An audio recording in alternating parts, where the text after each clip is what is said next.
poltergeist that we had is gone. So welcome everyone to Connect and Create. And I'm Karina Sephora. And we have a wonderful guest with us today. We have Mr. Robert Harrison. Thank you for being here, Robert. And thank you everyone for being here in our Zoom audience. Thank you, Betsy and Kristen and Evans, and of course, the infamous Gabby Madrid. So a little about Connect and Create. Connect and Create is something that I began almost exactly a year ago, and I think you're episode 48, Robert. And I began Connect and Create because I kind of missed going out and about and seeing friends and meeting new people and having discussions about art and, going to artist talks and having events and all that great stuff. All those things why I live in a city. And so some friends of mine started a Zoom conversation that was every morning, and I would go and I was a speaker on theirs. And I felt so inspired, sharing my own story and hearing other people's stories. And so I chose to create one that was geared not as much towards entrepreneurship, but more towards artists. And we still have some entrepreneurs. In fact, I think next week we have an amazing entrepreneur who coaches entrepreneurs. So I'm also thrilled that I received a grant from Fulton County Council for the Arts that helps with the production of Connect and Create. And so thank you, Fulton County Council for the Arts. And with a warm welcome, I'd like to say hello, Robert. Thank you so much for being here. Anything you'd like to say before I give your your biography? No, I'm happy to be indoors. Thank you for giving me a reason to stay inside today. I know, right? Isn't it 20 something degrees? Yes, I'm the original Florida man, and I'm not a fan of this weather at all. So I'm happy that we're close to spring. Yes. Yes, we are close to spring, no matter what the groundhog has to say about it. So great. All right. So I'm going to share a little about Robert. Of course, Robert and I were chatting a little bit before everyone came on. And I think we met, was it 2010 or 11, 12 maybe? 2011, early 2011, I believe. Yeah, early 2011 when I had first moved to the Goat Farm Art Center and Robert came to an open studio. And so we've known each other ever since then. And he told me about this dream he had of building a fire station. So, I know you're going to share a little bit about that in your conversation today, but not everyone that you meet offhand says they're going to build a fire station and actually does. So you are dreams fulfilled. So thank you for being a visionary. You're welcome. Yeah. So Robert Harrison has started pursuing his passion for restoring vintage cars and playing in a band. Robert's also going to, as I said, talk about his firehouse, right? And creating his art. And, his passion started for restoring vintage cars and playing in a band during his adolescence. And following his passion for music, he studied music in college and started his own business to fuel his creative endeavors. In 2004, Robert retired from music and his work started to focus on metalwork after meeting Karina. And then in 2012, in fact, if I recall, didn't you help build some of those sculptures that are at the botanical gardens, those insects? We did that together. Yeah, you taught me how to do it. I followed directions very well for once in my life and built some butterflies. Yep, bugs and butterflies and bees. Don't forget the bees. So so we did that together, and then that was in 2012. And then while hunting for a place to call home, he pursued a property, the old Smyrna Firehouse, and this is now the place he resides, making art and also hosts events. Awesome. Without further ado, welcome, Mr. Robert Harrison. All right. Well, thank you very much, Karina. I appreciate that. And it's been an interesting journey. Wanted to start off by giving some of my background. I grew up in the Panhandle of Florida. For those of you not familiar, that's the area of Pensacola, Fort Walton Beach area. It's a beautiful area. Geographically, the beaches there are the most beautiful beaches in the world. So I was very fortunate to grow up in an area like that. I honestly didn't know how good I had it until I moved away. Um, Other than occasional hurricane, it was a great place to live. One of the downsides that I realized later on in life was it was not very culturally diverse, other than the tourists that would come through town. Uh, I didn't know any artists growing up. The only artists I saw were on TV and in movies. And so my image of an artist was more along the lines of an Andy Warhol or Salvador Dali, somebody that was just larger than life, eccentric, weird, dressed in ways that I can only imagine. I'm not that fashion forward. And so it was just the furthest thing from my mind was the idea of being an artist. I had all these other crazy dreams I was going to pursue, but that's something that snuck up on me later in life. So starting off in high school, I spent a lot of time working on cars. It's not that uncommon, but at 17 years old, this is me looking straight out of a 1980s fashion catalog with the Cavaricci pants and the mullet and all that good stuff. Miami Vice was all the rage. But I spent a lot of time working on vintage cars, restoring them, selling them, making money for college later on. But these basic skills were to come to play later on in life. So I gained a lot of good knowledge and some basic mechanical skills when a lot of other my friends were out just raising hell and causing problems. I stayed out of trouble by working on cars. On into college, I carried that same theme into college. And when everybody else was studying, I was working on cars and racing cars and doing all the things you're not really supposed to do while you're supposed to be studying. But I managed to stay in college long enough for them to give me a diploma. I think they'd had enough of me and decided that I needed to just move on and get a job. So they gave me a diploma. I moved on and got a job in the corporate world like I thought I was supposed to do. And I made it about 2 years in the corporate world. And I eventually moved to Atlanta, where I was a market analyst for a commercial real estate company working in a high-rise downtown Atlanta coat and tie job, and hated it. Absolutely hated it. I just felt like I was completely missing out on life. So I did what most people do is I quit my job and I started a rock band. It was a very interesting time. I'd been playing guitar for a few years, but I kind of really moved it front and center. I started writing music and really developing the creative side of my brain. I developed the mechanical side for years working on things, but the creative side of my brain really started to kind of bloom at this time. And we grew as a band. We toured around. We had a record company, had a band van, which has its own, it should have its own podcast. It just has so many stories. So we had some mediocre success with a band and had a lot of fun. I've got the hearing loss to prove that I was in a band. This photo I particularly love because the story behind this is the Mattress Factory Lofts downtown Atlanta. And it just looks like the quintessential band photo, so much so that while we were getting this photo taken, there was another group of musicians off to the side waiting for their turn to get their picture taken on the exact same rooftop. So I think it's a rite of passage for bands in Atlanta to get their promo photos on this particular rooftop. So the band ran its course, and around 2004, I retired from that. And I was kind of adrift for a couple of years. I really wanted to continue that creative process that I had, but I didn't have an outlet for it. And after a few years, I had a couple of projects around the house that I thought, I could use a welder for this, and I didn't know how to weld, but it looked easy. So I bought a welder and quickly realized that, yeah, there's some skill to that. And so after I think I blinded myself a couple of times and set my hair on fire, I kind of learned not to do that and learned the basics. So I was a very poor welder, but I could weld a little bit.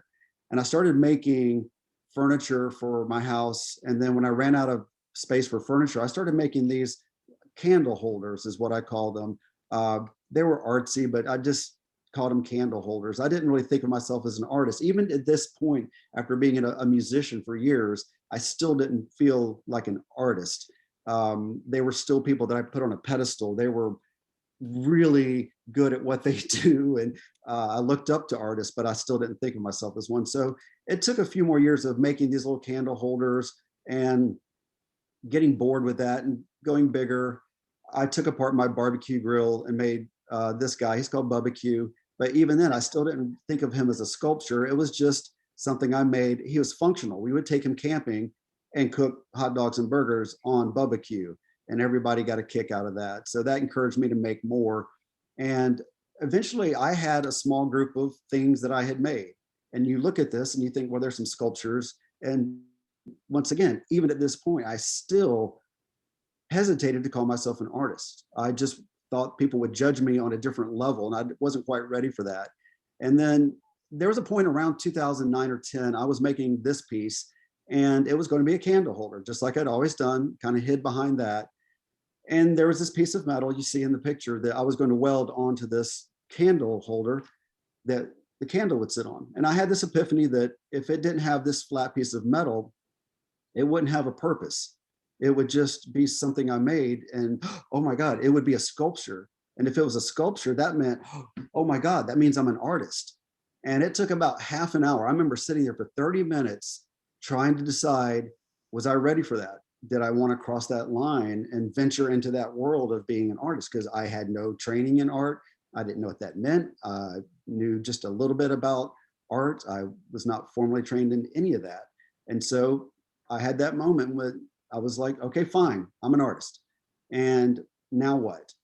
And so after that, shortly after that, a year or two later, my nephew was visiting for the summer, and I took him to the goat farm just to walk around, and I wandered into the studio, and it was Karina's studio. And she was very nice to invite me to one of her metalworking classes, and I went, and I think I went to another one, and then I just worked with her on some of the projects that she was working on. I just kept showing up, and she didn't kick me out. So I kept coming back and learned a lot. It was an amazing time. It was a kind of my own personal renaissance at the time. I was very open to learning and saying yes to a lot of things that before I probably would have gone, nah, I don't think so. And so as part of that whole experience, I met this person to your on the right side of the screen. Her name is Chelsea Darling. And she became an amazing motivator for me to keep pushing myself as an artist. She encouraged me to do all kinds of things. And one of the crazy things she encouraged me to do was to go to Burning Man. And I'm sure most people have at least heard of Burning Man. If you haven't, just Google it. It's an amazing gathering in the desert of art that is beyond anything you've ever seen. And it's all temporary. And so you have these massive sculptures that people bring and set up. This is a zoetrope that spins around, and it's just an amazing week in the desert. It's just, I can't talk about enough about how transformative it was to me. And so I come back from this event with a completely new attitude about what I want to build. And so my art got a lot bigger and a lot more complex and more detailed. And I started making things from scratch versus most of my previous work was done with reclaimed metal junk, which puts you in kind of the folk art category a lot of times. But I decided it was time to branch out. And so this is called the Seuss Machine because Chelsea said it looks like something that Dr. Seuss would have in his backyard. So that became the name. And this is a functioning grill, but it's also a sculpture. And they kind of led the way for a lot of other sculptures. This one is called Bobble Jack. It's a bobble-headed jack in the box. It's about 8 feet tall. So in addition to getting larger, my sculptures also got a little more dangerous because I kept incorporating elements of fire within the sculpture. And when you add fire to something like this, it really makes it become alive. It's a breathing, living piece versus just a static piece of metal. And this one, the inspiration was somebody that obviously they have their mouth riveted shut. They're unable to talk, or they can't say what they want to say. And when I have a remote device that I'll push a button and fire will come out of his goggles, which makes his head bob back and forth very violently. And so it just, you can tell he's very frustrated at not being able to talk or say what he really wants to say. And I think we've all been in that situation. And then once again, the art becomes a little more dangerous and a lot more fun. I have singed some eyebrows over the years performing. We put on shows with the sculptures. We can go through up to 1,000 pounds of propane in one night for the larger shows. And so This is an older subject, older sculpture, but this was in the botanical gardens that Karina was mentioning earlier. They have a scarecrow exhibit there. So this is self-portrait waiting on the crows. And he is holding a beer. And at the botanical gardens, they kept taking the beer out of his hand because they thought people were just sticking their trash there. But I had to let them know that was part of the sculpture, very important part, that was me holding a beer. This is the head of an 8-foot tall serpent called the Singing Serpent that also puts out a kind of a pretty massive fireball on demand. And this was originally intended to be the interior skeleton of the snake. So I really didn't put any thought into the aesthetics of the skeleton. I was fully prepared to put a skin over this. And when I was finished with that, I liked the way it looked. So I just left it there. It's pretty rough, but I kind of like the jagged look to it. This is one of my more recent pieces. This year, I had a commission piece from a jazz musician here in town, and he wanted my version of a trumpet. And I had played trumpet in junior high school and even high school. So I did this from memory. It's gas pipe and some clock pieces and some other things put together for him. And one of the problems I've had as an artist is becoming emotionally attached to my pieces.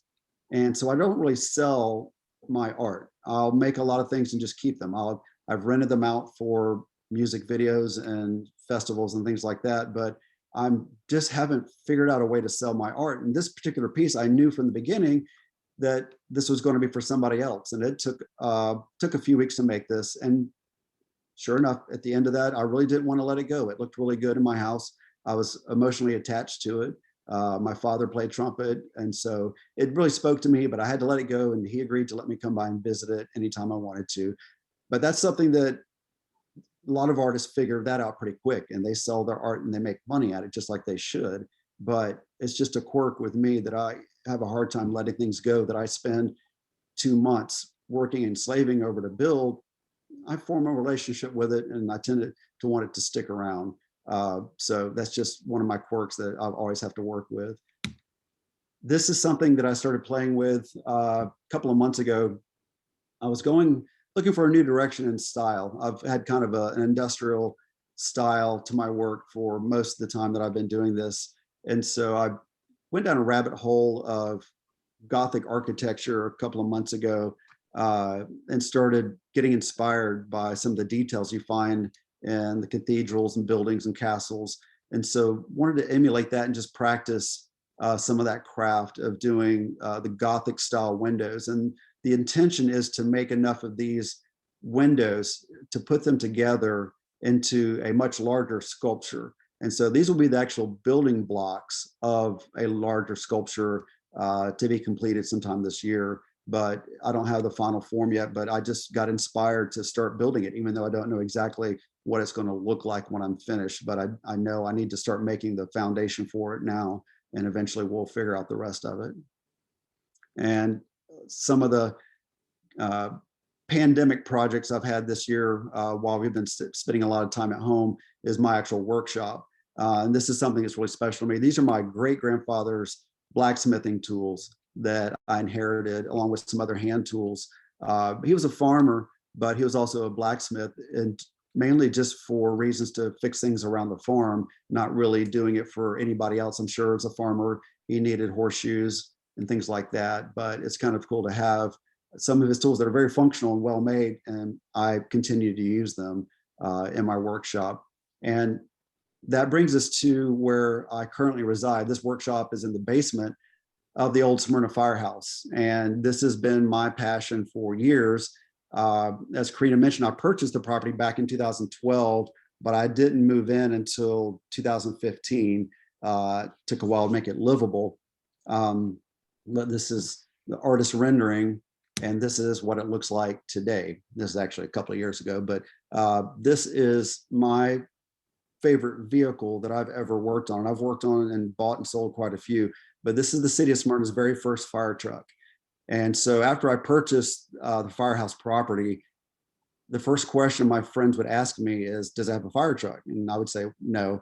And after a while, I thought, you know what, I'm going to have to get a fire truck just to park outside. And so I started looking on Craigslist and found a listing for a fire truck. And I drove about an hour away to Paulding County. And the gentleman had 4 or 5 junk fire trucks, as well as a bunch of other vehicles that he was just selling off. And I bought 2 and had them towed back to Smyrna, and slowly started working on this one. And about 3 months later, I was in our history museum, which is about 2 blocks away from here.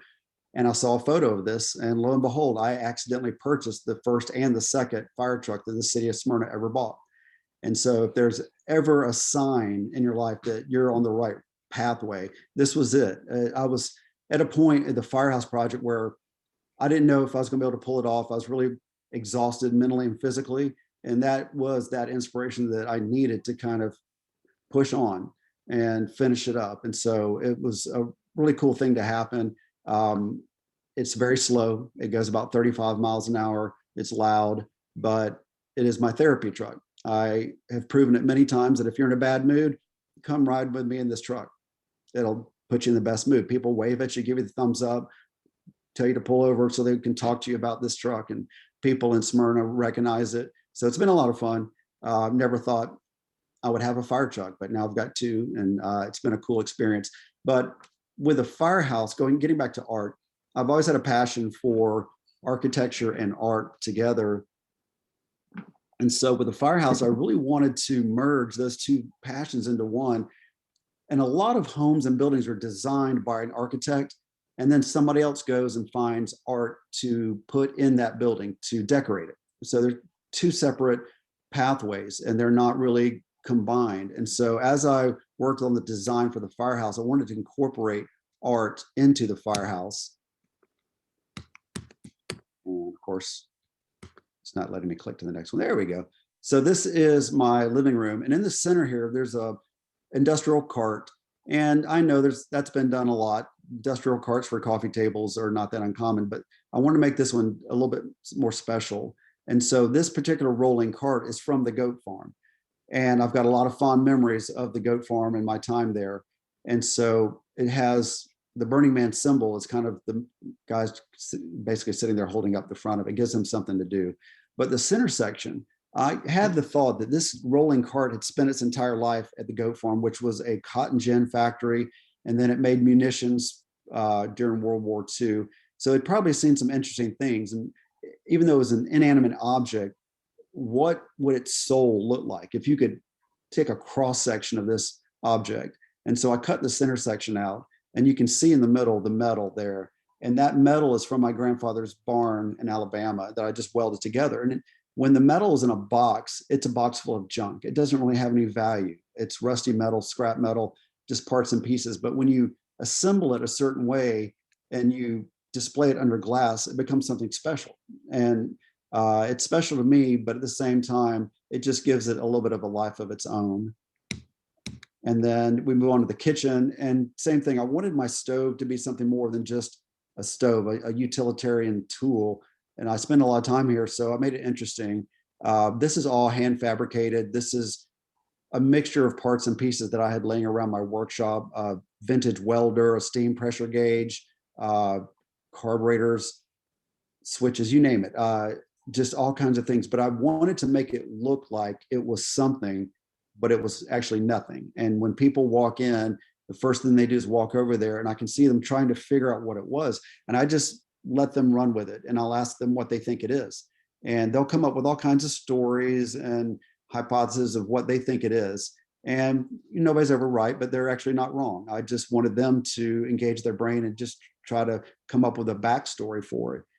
So the parts down here are actually functional. It's the intake for the downdraft, and you can't really read it, but it says Flameworks, and that's the name I've given to my art and my art website, which is flameworks.com.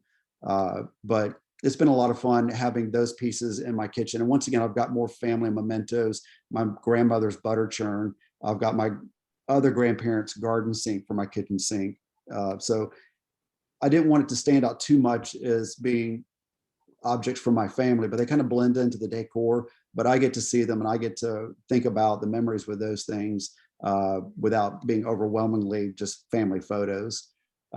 This is powder room, and once again, just a different way to create art that's not obviously art. This is a section of wall that is ripped out and then stuck behind the mirror, which I call the mirror image. And I think the way old buildings were built is beautiful. It's the wood lath with a plaster, and a hole in the wall is typically viewed as a defect. You need to fix a hole in the wall. And so in this way, I have it displayed that it's on purpose, and it's to show off the architecture that's behind the scenes that you don't get to see mostly. And then once again, the spout for the sink is my great-grandfather's water pump from his farm in Alabama, different great-grandfather. And so once again, I love just sneaking art into the architecture without it obviously being a painting or a sculpture on the or something like that. This is the floor of that bathroom that, as a side note, it's also my retirement savings. It's about 10,530 pennies glued individually, which I will never do that again. But I have friends, and we managed to do that in about 9 days. So that was quite the arduous task, but it looks cool nonetheless. Every Prohibition era firehouse needs a speakeasy. And so this is upstairs behind a hidden bookcase, outfitted with a vintage tub for your bathtub, Jen, of course. This is a bathroom. And once again, something I wanted to include was unique light fixtures. I didn't want any store-bought light fixtures, so I made these. And this was inspired by the movie Blade Runner, where they would have all these old Art Deco buildings that had been run down and abandoned and vandalized. And this might have been a light fixture, an Art Deco light fixture that you found in an abandoned building. So it's kind of rusty now. And then this is actually the shower behind the metal to kind of give the image of a water tank.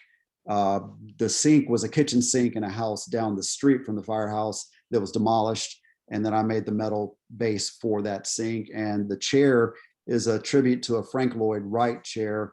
He was a big inspiration for me in the early days designing furniture. He was larger than life. Once again, it's a long way to go before I can ever hope to emulate his personality. But it's been a lot of fun trying, at least. And so this is outdoors. In the background, this is the second fire truck that I purchased. It does not run, it does not move. It is a rusty Hulk, but it's now part of the firehouse and will be for as long as I live.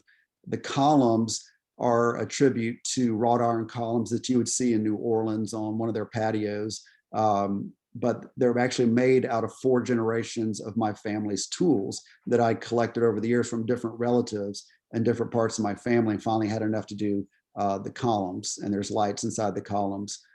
So that's just another example of how I like to subtly include art within the architecture, but not trying to hit you over the head with it as you walk through the house. This is more pandemic projects. This spring, when everything was shut down, did more landscaping, and this is called the Vintage Industrial Time Portal, kind of as a tongue-in-cheek. Everything is called vintage industrial. Usually that had some meaning. And when you looked up something that was vintage industrial, it was very unique and weird. But now people just use that term kind of like steampunk, where it's been overused. But it is a functioning time portal. It takes you back in time a couple of seconds. So it's not dialed in perfect, but I'll work on that when it warms up again. And so that's the story of the firehouse and my time with it. This is located in Smyrna. And one last thing, the journey for me to become an artist was interesting in the sense that it happened to me later in life. I was a very late bloomer artistically, but I've managed to pack a lot of interesting things into that time. And one of the things that started a few years ago was my desire to sort of spread that inspiration through others in the community. So we started an arts group here in Smyrna called the Indie Arts Alliance. And Smyrna is a great place to live, but it's kind of like my hometown in the sense that it needs some help artistically.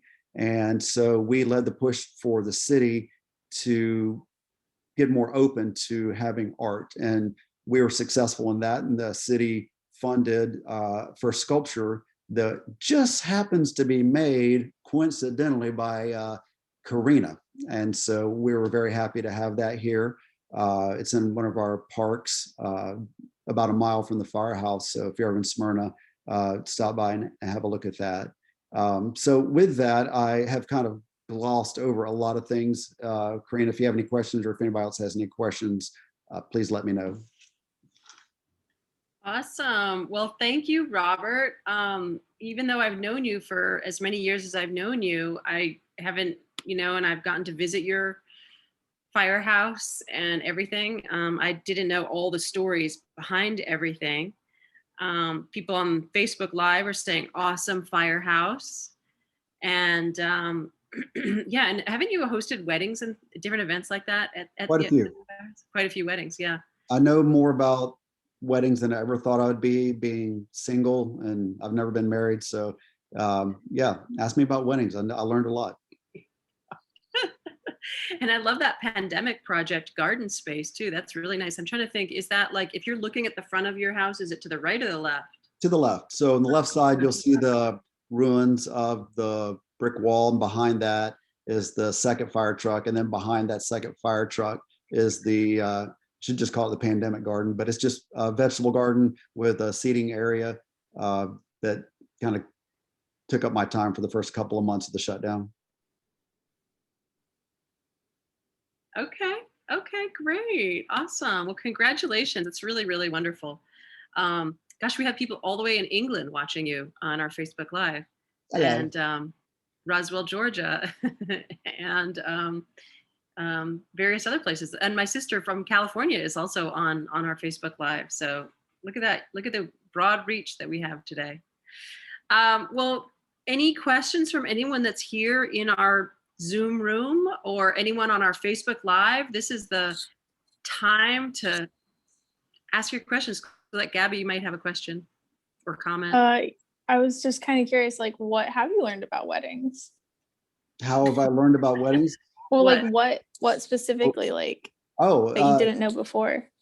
Oh, all the details about how a bride should process into the wedding, before and after photos, first look photos, all the extremely important details that people put a lot of thought and get very emotional over if it's not exactly perfect.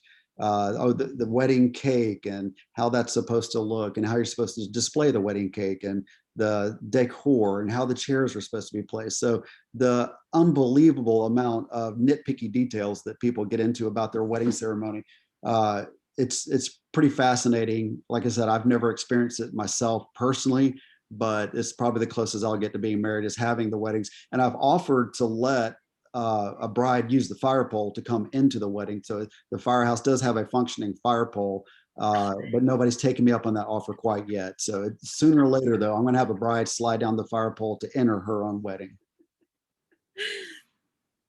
Whether they want to or not. Oops, don't slip down this pole. Well, that's incredible. And those of you that may have joined a little later, Robert Harrison has an amazing firehouse that he built from scratch to look like, I love how you call it the old Smyrna Firehouse. Now, is it at all related to fact? Was there a firehouse that looked anything like that? Or was it sort of more of a fiction situation? The old firehouse. Imagination is an amazing thing. And so when you let that run wild, you never know where that might get you. So the historical facts mostly pertain to the fire trucks, and that is very accurate.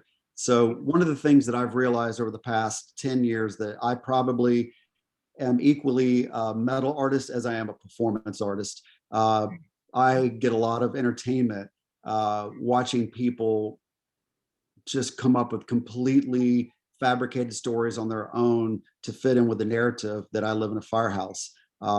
They will come up with stories that, this place burned down, that I rebuilt it from the ashes of the existing firehouse. And so that's always fascinating to watch.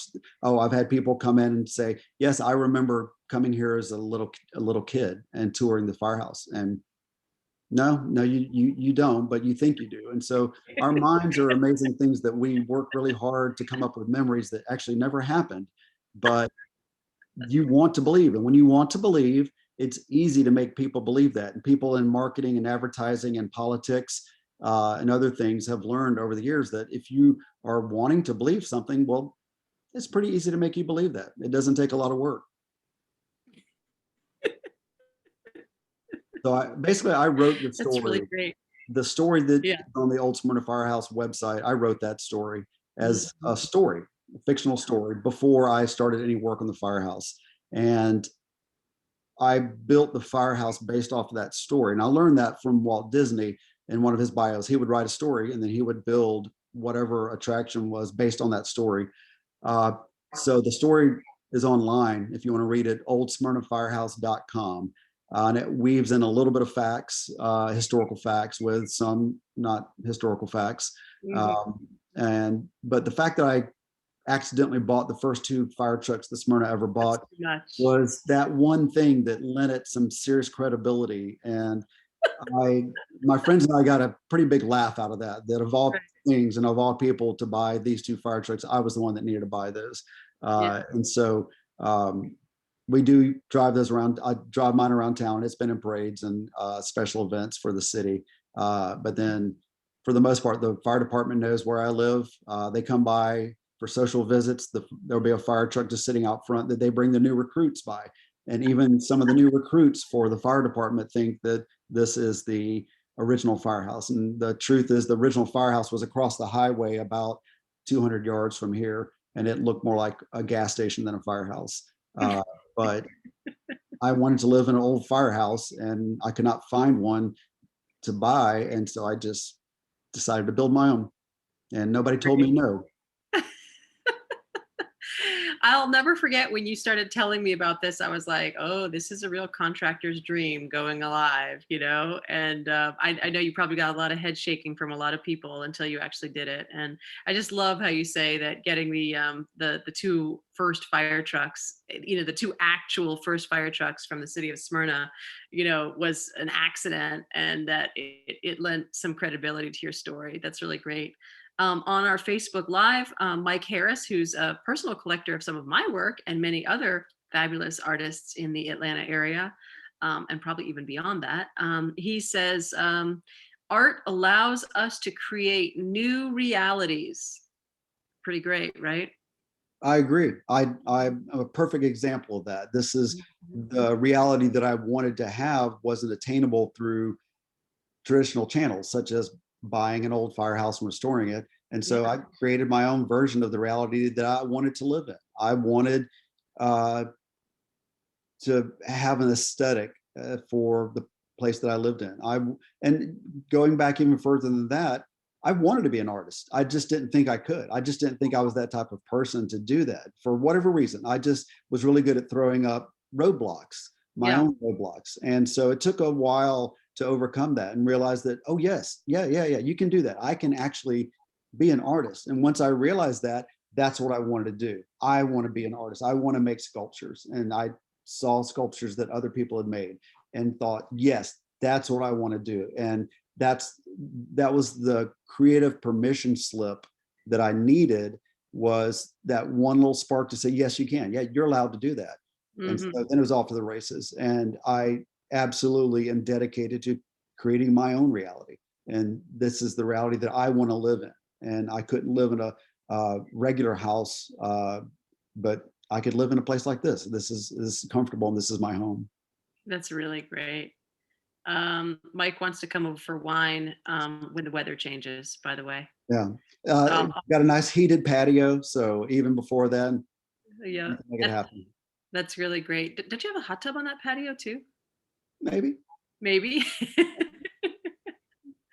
Awesome. And I think when I visited you a while ago, you talked about those the porch columns, and you talked about having the I didn't remember that you said it back then, but I heard it this time that they looked like the New Orleans, you know, that cast iron with those kind of scrolly bits and everything, but it's all like wrenches and pliers. And weren't those from your family farm too? Some of those tools? That's from all 4 corners of my family, both sides, maternal and fraternal, 4 generations of my family's tools. I did have to go to a garage sale and get a few more because I ran out on the 4th column. So I had to kind of go and supplement that just a little bit. But yeah, for the most part, there are 4 generations of tools, all kinds of tools, from squares, levels, and drills, wrenches, anything that was weldable. I utilized that. And so I enjoy how people can walk past it at first and not notice, because they're eyes pick up on these columns, they just assume they're just wrought iron columns. But maybe on the second pass, as they walk past, they glance over and notice that it's not your typical wrought iron. And so then in addition to that, it has a story. And anything that has a story is much more valuable to me versus just something that I bought at a store. So there's quite a few things around the house that are very personal to me that I would never let go. But it just, to other people, it looks like something that's old or antique. Yeah, that's really great. Thank you so much. We've got another message from Mike. He says that he and Jane Pertzer are watching together, and I think that they really want an invitation to come have a beverage on your patio once it gets Absolutely. That's one of my favorite things about having a patio during the pandemic. It provides a really nice, safe space for a few people to gather. We've been able to maintain some connections through with friends. A nice heated patio that it's kind of a luxury to have that these days. So it's been, I'm fortunate that I have that, but I'm fortunate that I have my workshop downstairs. And so the pandemic, the first few months of the pandemic, that was really tough on a lot of people. A lot of people were hurting. The jobs, people's jobs disappeared. It was kind of a blessing for me to have 3 months of just uninterrupted time to work. Very little distractions. I had nothing else to do. Nothing was going on. And so it was one of the most relaxing, enjoyable times that I've had in a long time. It was just time to create. And I've realized how valuable that is just having some uninterrupted time to create. The phone didn't ring as much. There weren't appointments to go to. So I'm very appreciative of that. And we can arrange tours. Just give me a shout, and I'm used to giving tours. That's great. Thank you. And Mike, definitely take him up on a tour. I think you'll really enjoy it. And Robert, I'm thinking if we ever do a dedication on the sculpture in Smyrna, we should ride in on the fire truck. I think we can make that happen. Well, listen, I have one final question for you. Have you ever had any requests to build a fire station house for anyone? No, because most people don't know that I built this from scratch. It's it's not something that I lead off with. I just show them the house and they assume that it's old, and I let them assume that it's old. Google Maps has this listed as a historic landmark. So I just kind of let that ride. But if people ask me directly like you did, I have to tell the truth. If they don't ask me directly, I'm not legally required to divulge that it's not that old. But once again, what's the harm in letting people think that it's an old firehouse? I think it's it's just entertainment for me. That's all. I make no money from that at all. Yeah. So did you have to study fire stations to kind of figure out like where to put the fire pole and how to shape the doors and all that kind of thing? You better believe it. I was in the fire station down the boulevard across from the MLK Center. Walking around with a tape measure. How about that one on North Avenue? I used to covet that one on North Avenue. A little secret. I never told you this, but I've always wanted to have an old, quote unquote, old fire station as a place to have a studio and have like maybe a gallery or a living space upstairs, and then the pole, and then the workshop downstairs. I never told you that, but you just describe my. Just dawned on me in this conversation. Maybe you could build one. Maybe, I don't know. It sounds like a crazy idea to build one from scratch, though. I don't know. I'm going to be honest. Bye, Gabby. I had a real estate agent looking for ones for me for a while. Yeah, they start about $1 million and go up for the most part here in Atlanta. That's really great. Well, listen, it's been a pleasure talking with you today, and we're starting to bring this to a close. And what would you? Well, let me ask you one question. What do you have to look forward to in the future? Any new projects? Any new ideas? New structures? I will always be building. I mean, I don't envision ever stopping building. But what I'm looking forward to is more facilitating the passion that I have, facilitating that for others. I've realized how much I enjoy stirring it up with other people and watching them get inspired and realize that, oh, I can do this and I can do that. And just getting the word out to people like me that just were in a bubble away from the artistic community. And so we've been doing that locally here in Smyrna with quite a bit of success. We put on a festival pre-COVID that 1,500 people show up. I've never organized a festival in my life, but we did it. And it was a really interesting art-centered festival, not just your typical bouncy house type thing. And we're going to do it again this year. We're going to work on more sculptures, more murals, more public art.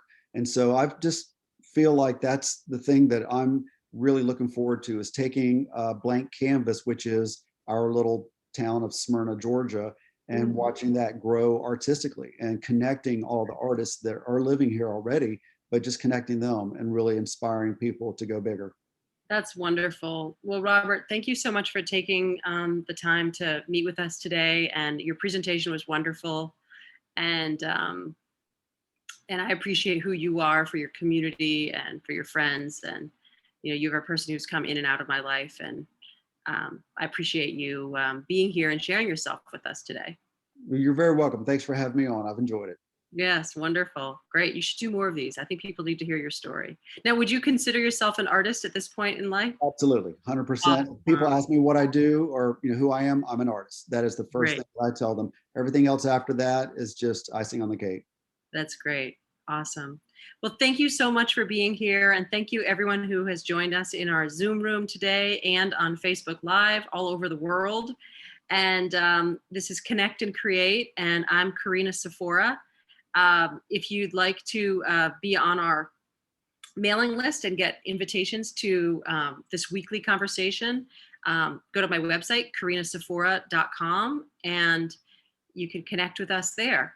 And there's a little area, I think it's called Connect, where you can sign up to get our weekly newsletter. Comes out every Thursday, and we have a new person every week. And I thank you so much for being here, Robert. Betsy, thank you for coming back week after week.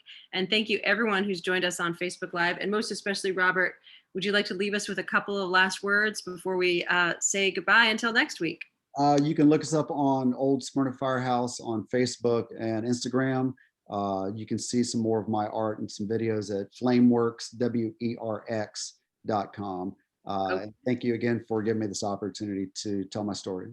Awesome. Well, thank you so much for being with us today, Robert. I really appreciate you. I appreciate who you are for the world, for your town, for your community. And thank you for following your dreams and pursuing those and making them reality and sharing with others.